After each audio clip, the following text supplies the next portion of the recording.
My name is Diana Cole. I am 42 years old.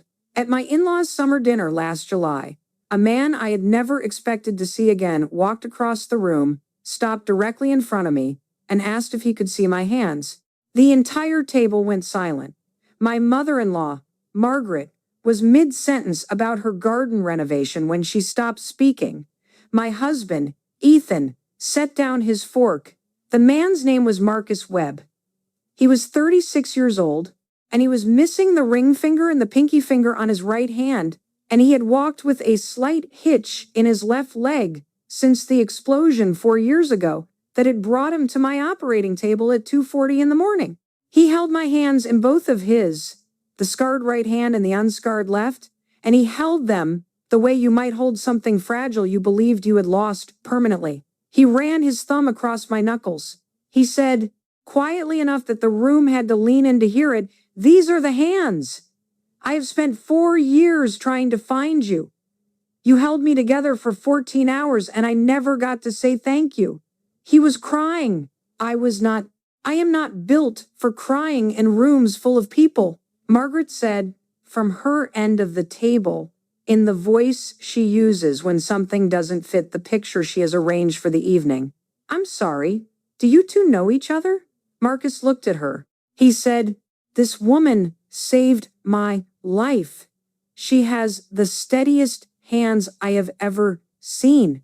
My mother-in-law, who had spent the better part of that summer introducing me to her neighbors and her book club and her garden committee as our daughter-in-law, she's just a doctor, did not say another word for the rest of the night. That is the story I want to tell you. It starts long before that dinner. It starts, I suppose, the way most things in my life start, with blood on my hands at 3 in the morning and a decision that cannot wait. I became a trauma surgeon because I was good at it. That is not the poetic answer people expect. They want me to say I had a calling, or that I watched someone die on television when I was 8 and decided to be different, or that I lost a parent and channeled my grief into a white coat and a purpose. None of those things are true. What is true is that I started medical school with the certainty that I wanted surgery and no particular certainty about what kind. And in my 3rd year, I rotated through the trauma unit at Street Augustine Medical Center in Milwaukee, and I discovered that I did not panic, not even once. Not when the trauma bay filled with 3 critical patients simultaneously on a Friday night in January. Not when the attending shouted at me for asking a question in the middle of a code, which I knew was a boundary violation the moment I did it and did not regret because the question was correct and the answer changed the outcome.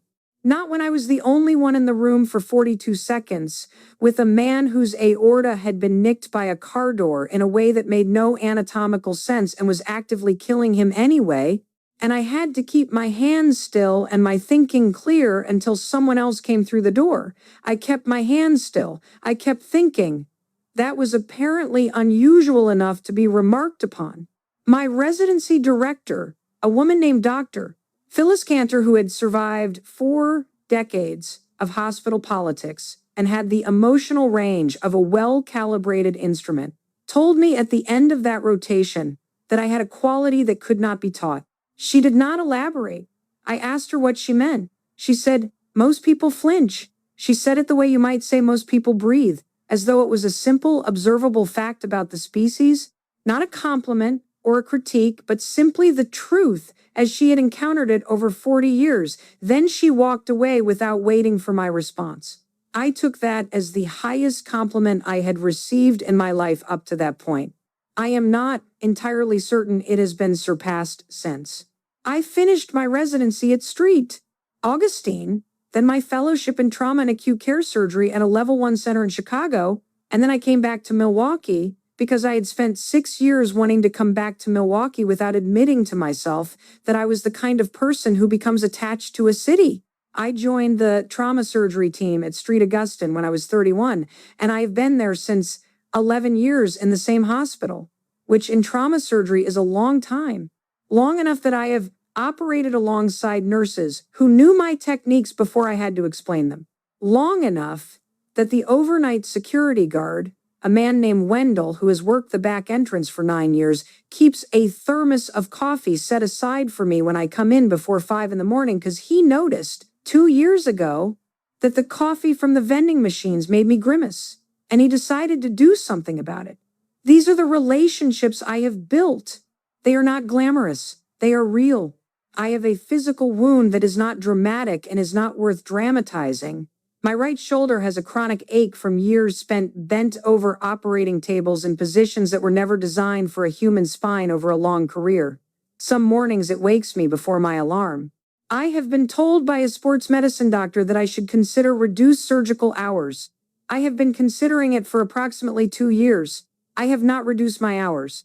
I also have a small scar on my left palm from an instrument slip during a complicated case in my second year of practice, an error that I reviewed and understood and filed away as information rather than a wound to my ego, because ego has no place in a room where someone is bleeding.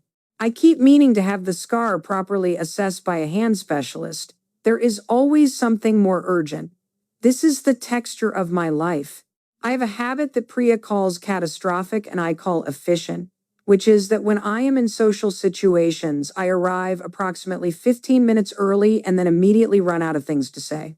I compensate for this by being useful, which means I end up in kitchens helping to set tables or outside checking whether anyone needs something, which reads in social contexts as either extremely considerate or extremely uncomfortable, and the truth is that it is both. I drink too much coffee, the bad kind, from vending machines and fast food windows and the particular pot in the surgical unit break room that has never been cleaned to my satisfaction but that I drink from anyway because the alternative is wanting coffee and not having it. I drive a 2011 pickup truck that Ethan has tried gently to replace for 4 years. I will not replace it until it stops working, and it has not stopped working, and I have a feeling it won't for another decade. I met Ethan Cole 3 years into my attending career at a fundraiser for the hospital expansion that I attended because my colleague and closest friend Priya Nair had guilt-tripped me into going by arguing persuasively that I needed to exist in a room where no one was bleeding. Priya is an anesthesiologist, which means she puts people to sleep for a living, and she is extremely skilled at doing the same to objections. She arrived at my apartment at 7:45 wearing a dress the color of a monsoon, and she stood in my doorway until I changed out of my scrubs. I remember being irritated. I remember also that the fundraiser was held in a room that smelled like actual food, and I had not eaten anything substantial in approximately 31 hours, so I was open to persuasion. Ethan Cole was standing by the bar talking to someone about contract law in the way that suggested he found contract law genuinely interesting, which I found baffling and compelling in roughly equal measure.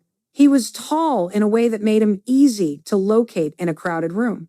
He had the kind of face that is better than handsome because it is interesting, the face of a person who has had opinions for a long time and has tested most of them against the world. He turned toward me before I had decided to walk toward him, which I took as a sign of something, though I could not have told you what. He asked what I did. I said trauma surgery. He asked what that meant, and he asked it genuinely, not politely, not as filler between his own stories, but as an actual question from an actual person who intended to listen to the answer. I told him. He did not flinch. Most people flinch at least a little when they learn what trauma surgery actually involves, because most people's dinner conversations do not normally include the specifics of what a human body can survive and what it cannot. Ethan Cole listened without flinching and then asked a follow-up question, a real one.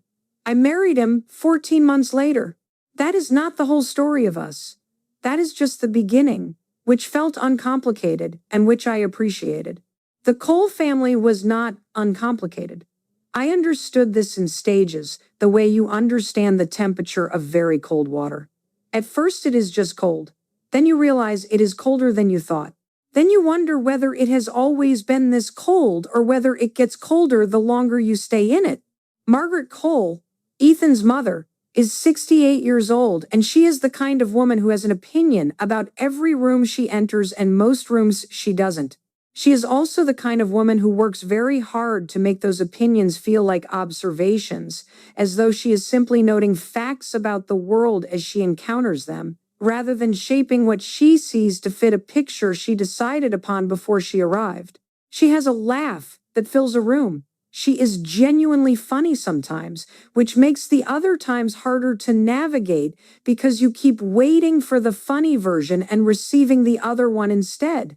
Ethan's father, Gerald, is 70 and he is quieter, and he has the particular quality of a man who learned decades ago that peace in the house is worth more than most victories. He drinks one glass of bourbon each evening and reads mystery novels and is kind to me in a low-key, almost apologetic way, like a man who knows that an apology is owed but cannot quite figure out how to make it on someone else's behalf. The first time I met Margaret was at Sunday dinner, 8 weeks after Ethan and I started seeing each other, which in the Cole family timeline apparently meant the relationship was serious. She looked at me with a warm smile and said, "Ethan tells me you're in medicine." I said, "Yes." She said, "What kind?" I said, "Trauma surgery." She said, "Oh, like an emergency room." I said, "Not exactly." And I explained the distinction clearly and without condescension, because I explain medical concepts clearly and without condescension as a reflex. She nodded with the nod people give when they do not intend to retain the information.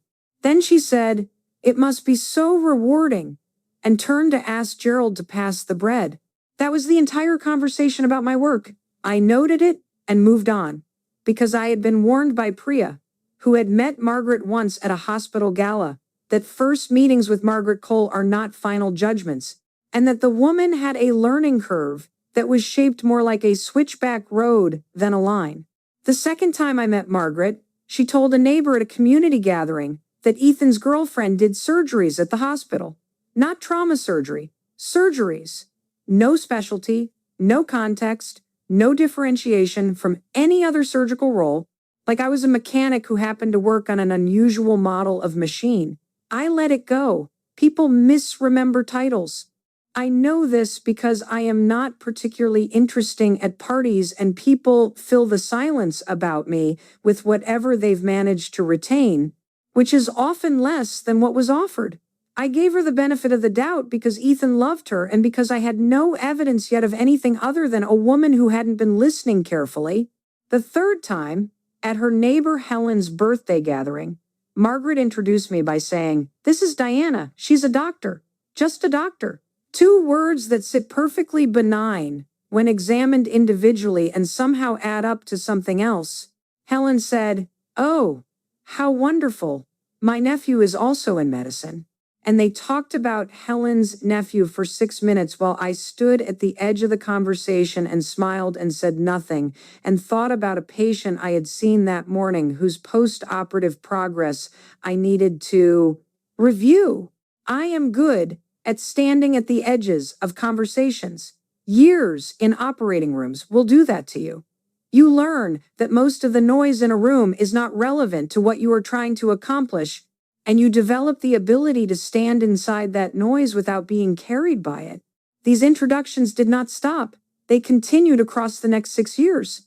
Across the monthly Cole family dinners at Margaret and Gerald's house in Elm Grove, a beautiful house that Margaret maintains with the energy of someone who has decided her home is a statement about her character, which it is, though perhaps not the statement she intends.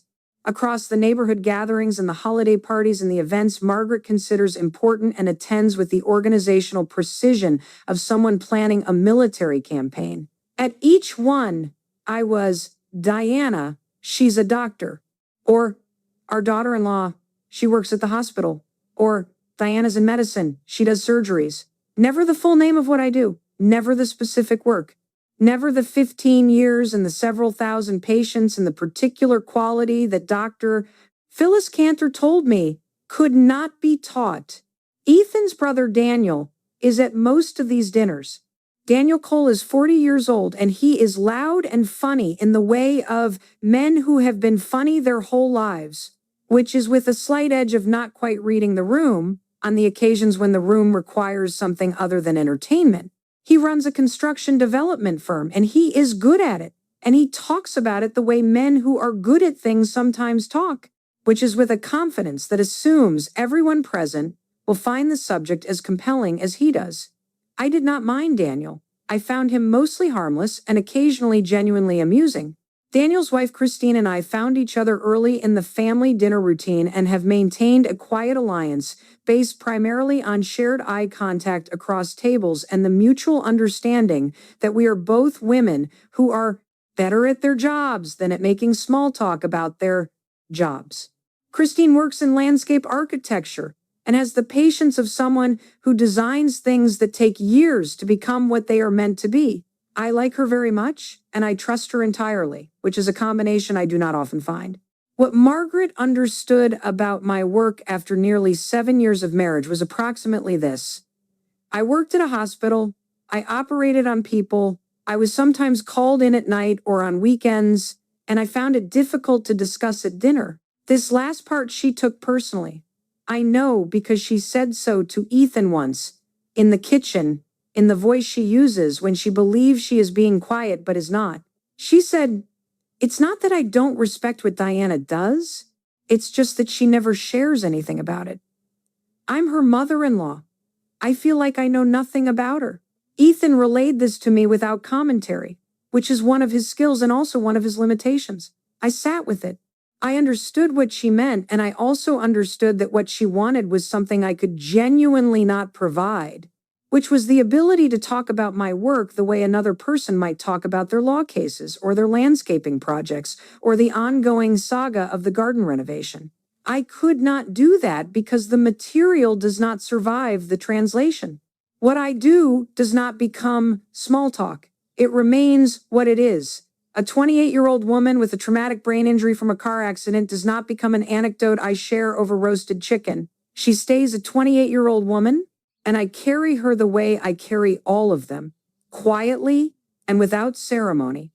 And I do not expect anyone who has never stood where I stand to understand why silence is sometimes the only honest response to that weight.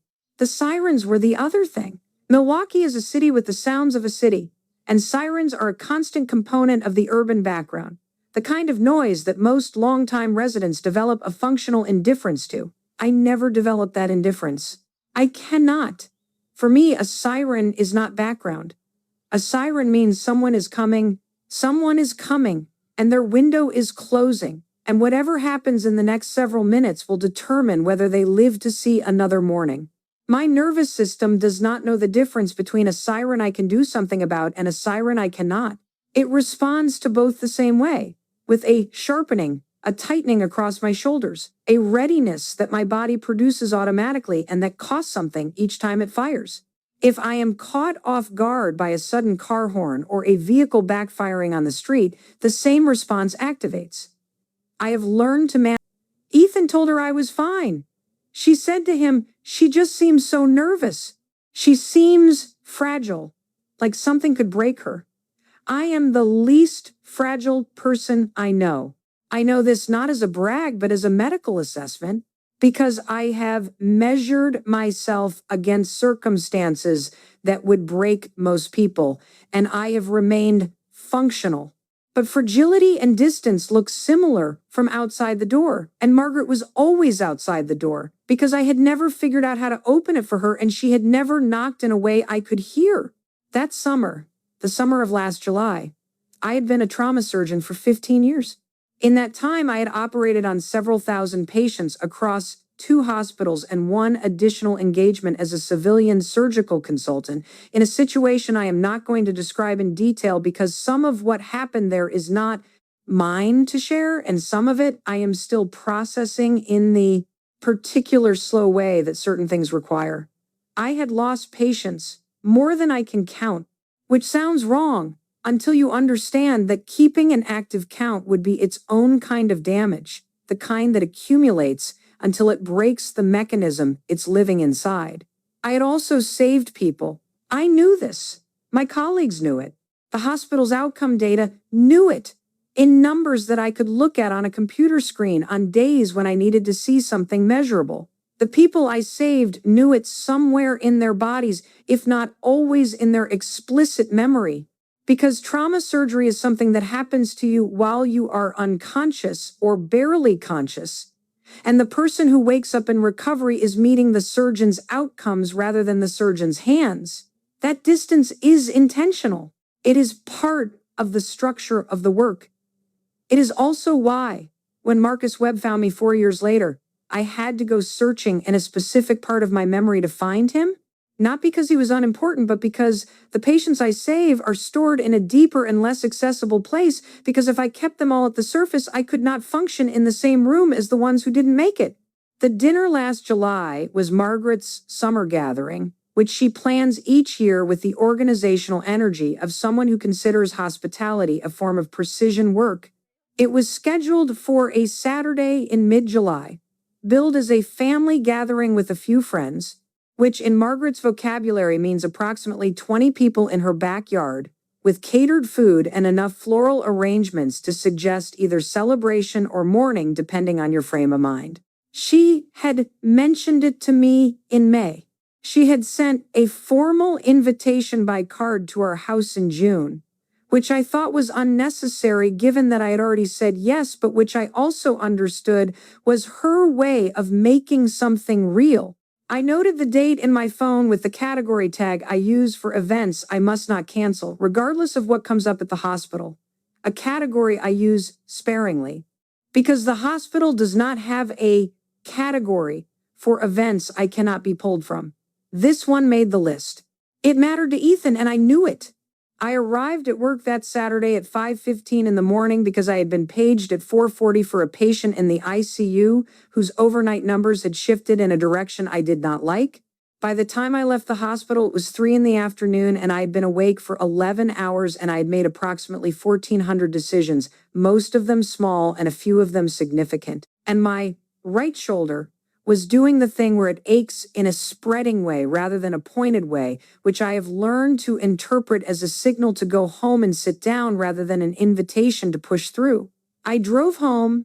I ate a sandwich in the car on Priya's advice from that morning because she had texted me at 2 in the afternoon to say, "I assume you haven't eaten." And I had replied, "Just wait," which was as good as a yes. The sandwich was from a gas station near the hospital and it was not good, and I ate it without tasting it and felt marginally more functional by the time I pulled into the driveway. I wore a blue dress that Ethan had bought me last Christmas, which fits well and which I rarely wear because I spend most of my life in scrubs or in the kind of practical clothes you can move fast in. The blue dress is for occasions when I want to make a visible effort. This was one of those occasions. I looked at my hands before I left the house, a habit I have had for years. Not vanity, but checking. The same mental registration I make before a procedure. The scar on my left palm, the rougher knuckles, the slight tremor that appears in my right hand when I am tired or anxious and disappears completely in an operating room. My hands understand the difference between the place they belong and everywhere else. I straightened the dress and went to pick up Ethan. We arrived at Margaret's at 6:55, 5 minutes before the stated time, because I cannot arrive anywhere exactly on time. My options are early or absent, and I choose early. Gerald met us at the gate and handed me a glass of sparkling water with a lemon wedge, which I accepted with more gratitude than the gesture warranted, because Gerald's small attentions always catch me slightly off balance. He asked how the week had been. I said long but manageable. He said I looked tired. I said I was. He said, "Well, there's good food and you should eat something." Of course.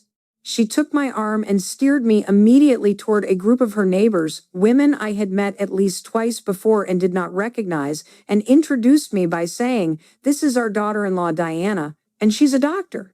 The same formula as always, delivered with warmth, with the word just implied, if not stated. The neighbors were polite. One of them said, "Oh, what hospital?" I said, "Street Augustine." She said, "My brother-in-law had a procedure there last year." And the conversation turned to her brother-in-law, and I stood at its edge and nodded at the correct intervals and thought about whether the 4-hour abdominal case from the previous week had been the right call or whether I should have started the repair differently. The answer was that I had been right and I knew it, but I checked anyway. I always check. Dinner was in an hour and I spent most of that hour with Christine, which was where I always ended up. We found chairs at the edge of the patio, away from the center of activity, in the perimeter zone, where conversation is optional rather than required. She was working on a garden in Wauwatosa with a drainage problem she found genuinely interesting, which is one of the things I appreciate about Christine, that she is genuinely interested in the problems of her work rather than performing interest for company. I told her I was glad someone in the family understood complicated systems. She laughed. It was the specific laugh she has when she knows I am being dry about something and finds it funny rather than cold, which is the laugh I am always relieved to hear.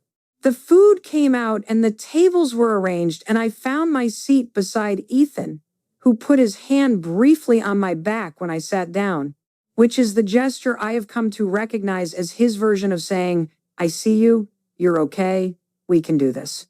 Margaret sat at the head of the table, which is where she always sits, because the table is her domain and everyone present understands this without it needing to be stated. Gerald sat at the other end with his bourbon. Daniel was to my left with a business associate I had not met, introduced as a client from his construction work, a man in his mid-30s who arrived slightly after the rest and found his seat with the slightly distracted air of someone who had not expected to end up at a family dinner when the evening began. I registered him the way I register most people in rooms, quickly and without extended attention, and then I looked at my plate. The dinner was good. The food was always good at Margaret's table. She has a caterer who does roasted things with herbs, and there is always bread that is better than it needs to be, and a salad constructed with the seriousness of something architectural. I ate.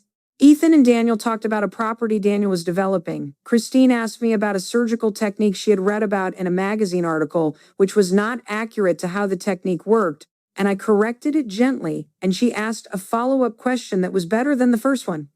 For approximately 20 minutes, I felt close to comfortable.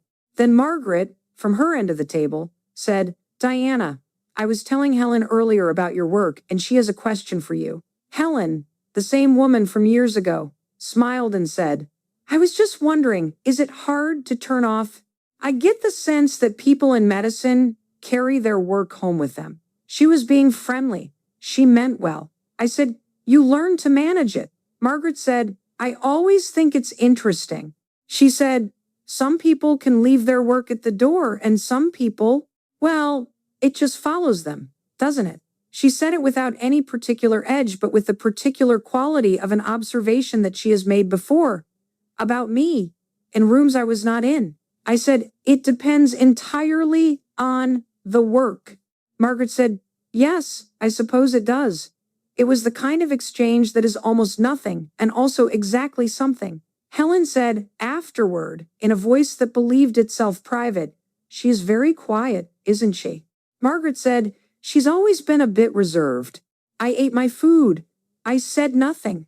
I am very good at saying nothing." Daniel's associate had been quiet through dinner, eating and listening and occasionally asking Daniel a question about the construction project. He had positioned his right hand below the table level for much of the meal, which I noticed without particularly analyzing, because I notice bodies the way other people notice words, as a reflex rather than a choice. The meal continued. The plates were cleared. Margaret began talking to her neighbor on the left about the garden renovation, and the table settled into the comfortable, slightly fragmented noise of post-main course conversation where multiple threads run simultaneously and no one is required to follow all of them. I was looking at my water glass.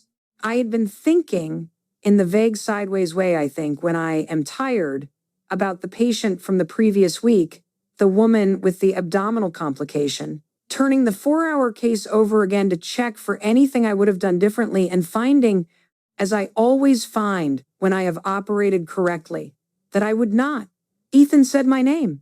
I looked up. The man from across the table, Daniel's associate, was standing in front of me.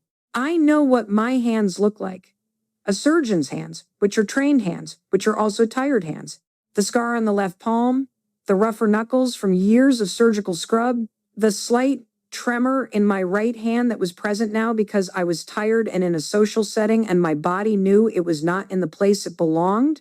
He was looking at my hands. He looked at them the way a person looks at something they have been searching for. Then he looked at my face. His expression contained so much that it was almost unreadable, the way expressions get when they are carrying more than one feeling simultaneously. He said, quietly, "I'm sorry to interrupt. Would it be all right?" He paused. He said, "Could I see your hands?" The table had gone quiet without anyone making it go quiet. I did not know yet who he was. I knew that his right hand was missing its ring finger and pinky, that the scarring was consistent with blast injury, that he was not a threat in any way that I needed to respond to. I held out my hands. He took them in both of the scarred right hand and the whole left, and held them the way you hold something you thought you would never find. He ran his thumb across my knuckles. I let him. The table was still. Then he said, "These are the hands. I have spent 4 years trying to find you." He paused. He said, "You held me together for 14 hours. He paused again. He said, "My name is Marcus Webb. You operated on me. In August of 2019, there was an explosion at a construction site on North 32nd Street, a gas line. I was under a steel beam and a fragment penetrated my abdomen and they lost me twice in the field and they brought me in and you were there." He stopped. He said, "I woke up 3 days later and they told me I had survived because the surgeon did not stop. They told me the surgery was 14 hours. He said, I asked for you when I was discharged. They said you were in surgery. I came back 2 weeks later. They said you were on leave. I got busy and then time passed and I stopped looking and then Daniel mentioned at lunch that his sister-in-law was a trauma surgeon at Street. Augustine and I thought, there are many surgeons. It probably isn't her. Then I walked over here tonight and I saw your hands from across the yard and I knew." He was crying. He was not trying to stop. I remembered him then. Not his face. I rarely remember faces from the operating table because faces are almost never what I am working on. And in the early hours of a trauma case, the patient is covered in ways that leave only what needs to be reached. I remembered the case. August of 2019, a construction site explosion. A man with a fragmented steel injury that had created 3 critical situations simultaneously in a configuration that required constant reassessment because addressing one without managing the sequence would cost the other 2. I remembered 14 hours. Yes. I remembered losing him twice on the table and bringing him back both times. I remembered Dr. Yolanda Green finishing the last hour and 40 minutes beside me because my shoulder had given out in the particular way that means the stabilizing muscles have stopped cooperating. And she took over the overhead position while I continued the primary repair. I remembered walking out of that operating room at 4:47 in the morning and sitting down on the floor of the scrub sink area and not moving for exactly 7 minutes, which I know because I looked at the clock when I sat down and again when I got up. 7 minutes is longer than I usually allow. That case had earned them. I said, "I remember the case." My voice came out differently than it does in most rooms, quieter, which happens rarely. I said, "I remember you," meaning the surgery, meaning those 14 hours, meaning the 2 moments on the table when the monitors went flat and the room changed its quality and I did not stop. He understood the distinction without me explaining it. He nodded. I said, "I'm glad you're here." I meant that entirely. He said, "I wanted to find you because I want you to know what happened after." I said, "Tell me." He said, "I went back to work after 8 months." He said, "I started an organization because after I recovered, I found out that the conditions causing the explosion had been flagged as unsafe 3 months before by a site supervisor, and the flag was ignored by the firm's safety coordinator." He said, "I wanted to make sure that something came from what happened to me." He said, "The organization has been running for 3 years. We've pushed through 2 new regulatory requirements at the state level and we're working on a 3rd. He looked at me. He said, "I have a daughter who was 18 months old when I came into your operating room. She is 5 years old now. Last month she started kindergarten." He said, "Her name is Maya." He said, I have a daughter named Maya because of your hands. He held my hands a little more firmly when he said it. He was still crying. I was not. But something happened in my chest that I do not have a clinical term for. The table was completely still. Margaret, at her end, had not moved. I could see her without looking directly at her. A skill acquired over years in the Cole family. The ability to register what is happening at the periphery without making the fact of registering it obvious. Her expression was not the one she uses when an evening fails to go as planned. It was a different expression, smaller and less certain. Gerald had his bourbon glass held in both hands and was not drinking. Christine was looking at me with an expression I had never seen on her face before. Something between recognition and grief, as if she had just understood something she had been carrying without knowing what it was. Ethan had his hand on my back. I did not know when he had put it there. Priya, who had arrived late and taken the seat 3 places down from me, was doing the thing she does when she is moved beyond her considerable composure, which is hold her face in a deliberate, neutral expression and breathe very carefully, because Priya considers crying at social events a fundamental failure of self-discipline.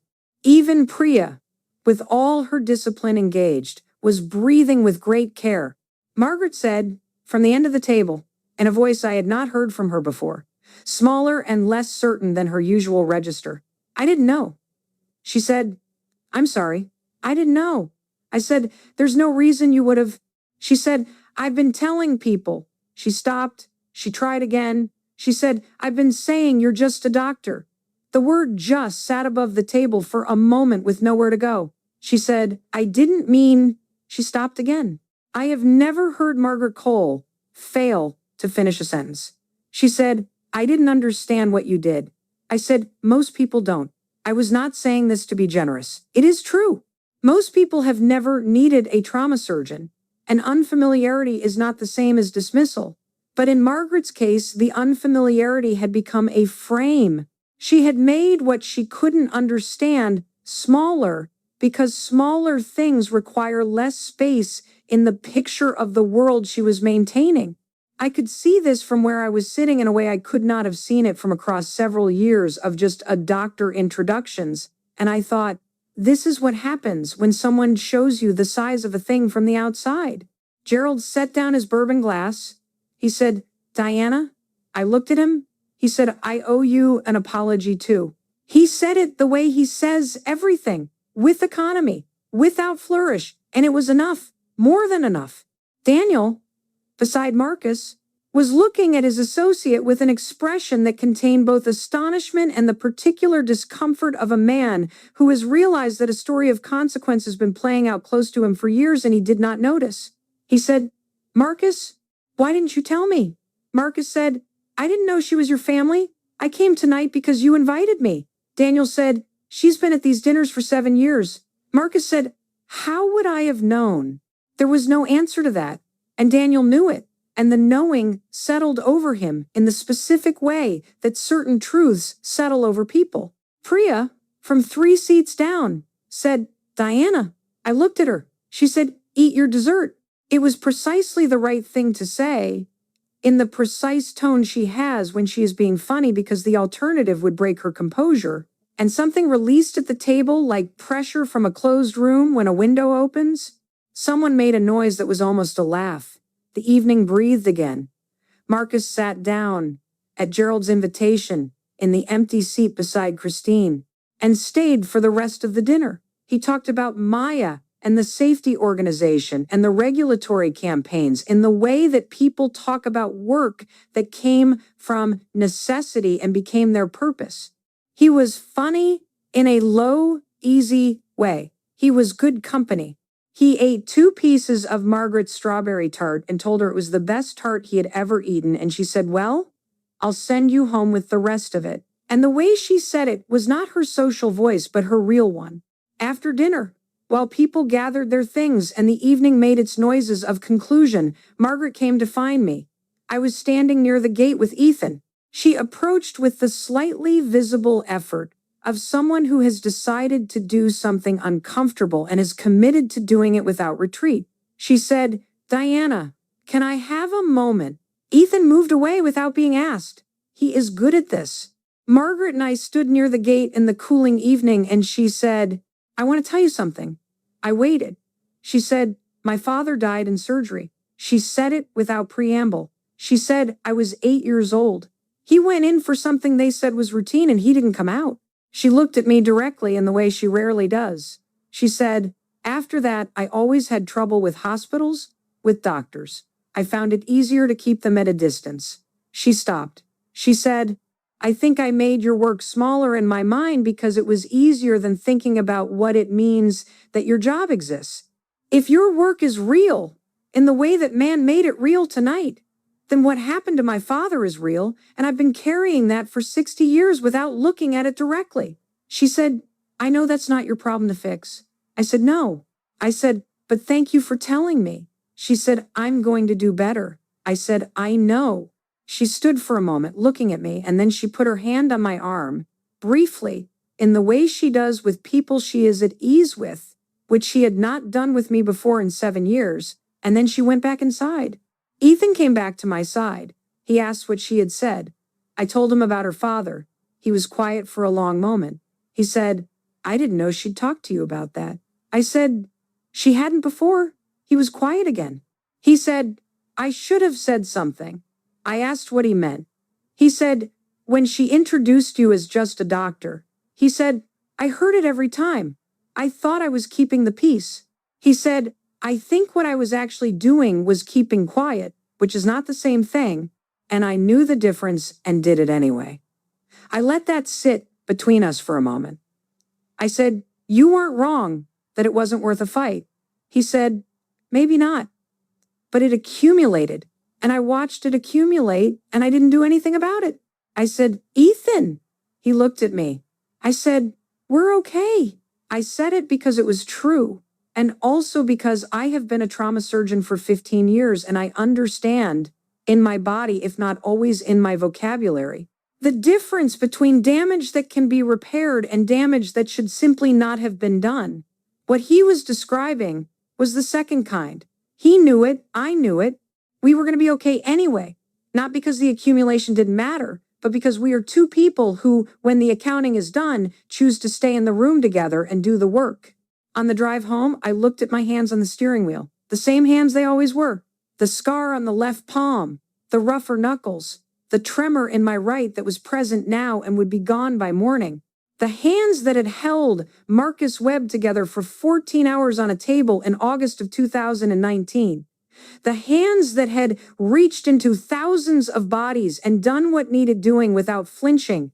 The hands that Margaret Cole had dismissed as belonging to just a doctor, and that Marcus Webb had crossed a dinner party to hold because his daughter's name was Maya and she was 5 years old and in kindergarten.